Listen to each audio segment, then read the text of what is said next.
I was told very early in the transfer window there is no chance, nobody will pay 80 million euro for Omar Marmoush. They thought, no, we will stay here.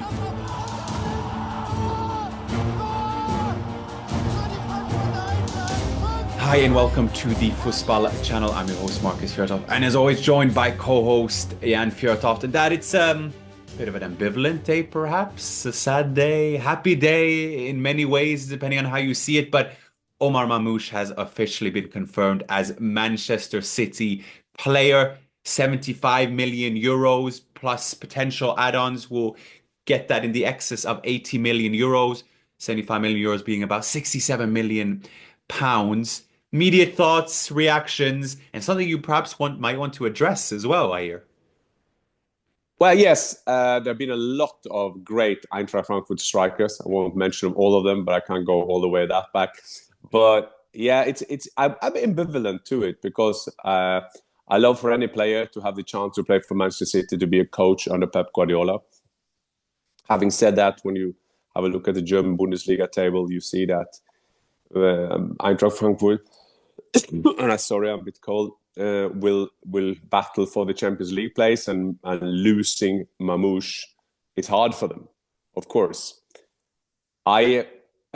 As you know, I talk a lot with Eintracht Frankfurt. I'm an ambassador for the club. I was told very early in the transfer window there is no chance, nobody will pay 80 million euro for Omar Marmoush. They thought, no, we will stay here because Eintracht Frankfurt has no kind of making more money through a investment program, so they will get more money.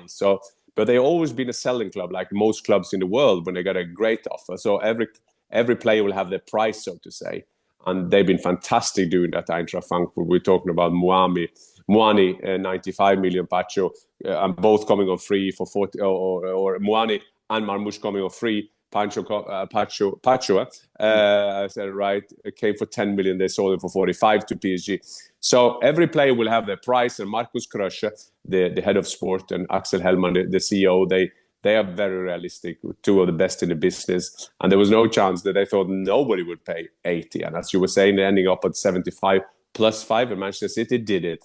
And so I wrote on Twitter quite early that there is no chance to leave Eintracht Frankfurt. Maybe I did it with a heart as well. So we were all wrong on that. Also my sources and myself. But now he's there. And I also had a bit going on at Twitter because Fabrizio Romano wrote, here we go, the deal is done. I said, no, the deal is not done.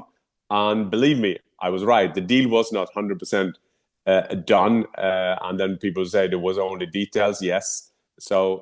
But that's a part of the game, and it's a part of the sources you're having. There are always kind of thoughts and strategy for what you say and what you're not saying. But a great job for Eintracht Frankfurt to get their 80, included in the bonuses. And for Manchester City, I've got himself a player that has been fantastic in the Bundesliga this season. He's a bit like Alvarez. We think they have missed Alvarez a bit after he went to Atletico Madrid. In and out player, can go on the left, can go around a striker, so to say. So great signing for City. I just want to dig in a bit about Eintracht Frankfurt not thinking they're actually going to get the 80. And I guess to add context to that situation, so to speak, is the fact that, and what I love about Omar Marmoush is that he is not your traditional wonder kid. Yes, he's 25 years old, plenty of a career still to play. But in 2017, he left Egypt to go to Wolfsburg. Spent most of his time with the reserve team, went on loan to St. Pauli in the Zweite Bundesliga, Stuttgart. Struggled for minutes, basically, Dad, up until a year and a half ago. And then Eintracht signed him on a free.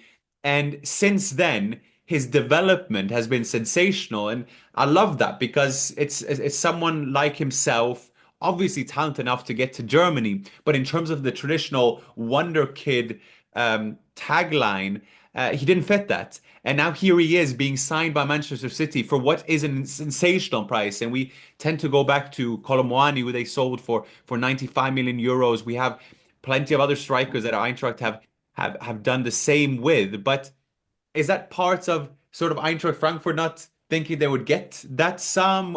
How do you think they approach this situation? I think that Eintracht approach it by the meaning that when Marmoush can go, there is a big chance that they will get the next one. We talked about Dortmund having a bit lack of identity where good players turn into great. So if you sell a Marmoush when one of the best clubs and most the strong economy kind of clubs comes in and have the power to take them, then they will let him go. And then the next player who wants to go to Eintracht Frankfurt sees that, and they will understand that it's a part of their philosophy. If we do the SWOT analysis on this situation, about the strengths, about the threat for this, there are two things I would say. Marmoush has been fantastic for 1.5 years, and especially for the last 6-7 months. So, like you're saying, he's not like he's played like a god for 7 years. He's just turned into a great player. And I'm sure that one of the strengths of Pep Guardiola is to make players better. At all level, he takes on players. Well, always some exceptions, but that has been his strength all his career. The other thing is, and you were aligning to it, Marcus, is that there have been a lot of strikers that have been leaving Eintracht Frankfurt for the last years. Jovic, Rebic, Sebastian Haller, and Muani. And they're all getting worse when they leave the club, which is a compliment to the coaches at Eintracht Frankfurt, of course, as it is a compliment to Dino Topmüller, how he's managed to take Marmoush, Ekitike, and try to get them to play together in a great way. Remember, this was a team that was criticized because they weren't that adventurous going forward, that there was a bit lack of doing that. So that is the threat analysis. But I think that for Eintracht Frankfurt was quite easy. They could wait till the summer, of course, maybe get 60, maybe go 50, 60. You don't know. You have no idea because the market is funny. But right now, Manchester City needed to strengthen their team. And Manchester City, with the signings they've done in this transfer window, 25, 20, 18 years of age, Pep Guardiola extended his contract, Erling signed for another 9.5 years. So there's a lot of statements. So to make transfer deals, to make business deal, it's all about timing. And now the perfect was time for Manchester City, who needed that kind of player. He can go straight into the team. He can do something for them now. And for Eintracht Frankfurt, they got the best money in the world available. 80 million is a lot of money. Although it's five of them are bonuses, but still, it's amazing. It's an amazing amount, and all the best and compliment to Krusher and Helma. And that's why I think, and you said it, I think it is a win-win for all parties. For Marmoush himself, who gets to fulfill his dream of playing in the Premier League. For Manchester City, who desperately needed to offset some of Haaland's impact, I guess, or the amount of games that he's going through. Like you said, Marmoush has the flexibility there to play on either flank. He even stepped in as right wing back at some point. You get an added dimension there, attacking wise. And then for Eintracht Frankfurt as well. I mean, another incredible mean of business. And you mentioned there the other players that they have sold, and I have in front of me here. If we just start with Andres Silva, cost 9 million euros, sold to RB Leipzig. Yeah, I forgot him of the superstars. And sold for 23 million euros. 28 goal Bundesliga season he has. Mind you, Marmoush had 15 Bundesliga goals. It would have been fun to see him challenge Harry Kane for the Bundesliga title and certainly cement Eintracht Frankfurt's Champions League spot, though it didn't seem like they missed him too much against Dortmund, but that's a different story. Sebastian Haller signed for 7 million, sold to West Ham for 50 million. After he played with Jovic and Rebic. Jovic bought for 7 million euros, sold to Real Madrid for 63 million euros after scoring 27 goals in the 2018-29 season. And then Muani signed on a free, sold to PSG for 95 million euros. I mean, after one season. After one season. And now with Marmoush, and that is the credit where credit is due, and we've gone on and on about it, but to Marcus Krusher and to Frankfurt's team, because there we're talking about a model here, a sustainable sporting model in which you're able to buy low and sell high and get value and perform at the same time. Meanwhile, we also have to look at, for Eintracht Frankfurt's purposes, who they are to replace them. And right now they have Ekitike, who's also heavily linked and who's also been a tremendous recruit. They still have Matanovic, a striker, a big striker, a physical one at that. Can Öztürk, who can also play up front. And then it's about potential replacements. Admittedly, Dad, this is what makes Marcus Krösche, sporting director, a greater recruitment, and why we're speaking about it more so because the players at which he finds we don't know too much of until they play for Eintracht. Now it's Kalimuendo from Rennes. You have Johnny Burkhardt at Mainz, the captain there, who might be a strong link in the summer. And then it looks increasingly likely, if we are to believe the reports, that Elie Wahi from Marseille as well. But already there, you see that Eintracht, I guess, have a contingency plan if it were to be that Marmoush were to be sold. What Marcus Crush is good at, and what the best sporting directors in the world are good at, and Marcus is one of the best, is that they have a kind of a shadow cabinet, shadow squad in football. It's a cabinet in politics. Is meaning that for every position they will have a candidate. Meaning also that Marcus Crush will know now. If I was to lose Dino Topmiller or something happened with results, they will have someone lined up. And you always say that. You should have that because you never see with Dortmund now. Who will they have to replace him? So Marcus Krösche, as you were saying, he has probably some up his sleeves. The hard thing is because they didn't expect Marmoush to go now, it's harder. There is under a more time limit. How can they get one who will take him on loan to the summer, but that is not maybe great business? Can they take someone with a loan with an option? Okay, that's the second best. Or can they buy someone now, which make him more expensive? So we have to trust Marcus doing that, you two Marcuses, that they would do that properly in Croatia. But it's unbelievable. A great run club. But as an Eintracht Frankfurt fan, I feel sad that Marmoush is leaving because with him there, I'm definitely sure that they will go into Champions League. No, like everybody else, I would be a bit unsure. I saw the game against Dortmund. It was a excitement till the last minute when in injury time Højlund went through. That's his little brother of Rasmus, of course, went through and made it 2-0. And it was a great win for them, make it 3 of 3 now in 2025. So that was without Marmoush. But as also two things, Marcus, that I saw in that game. First of all, they still kind of got Marmoush on the pitch.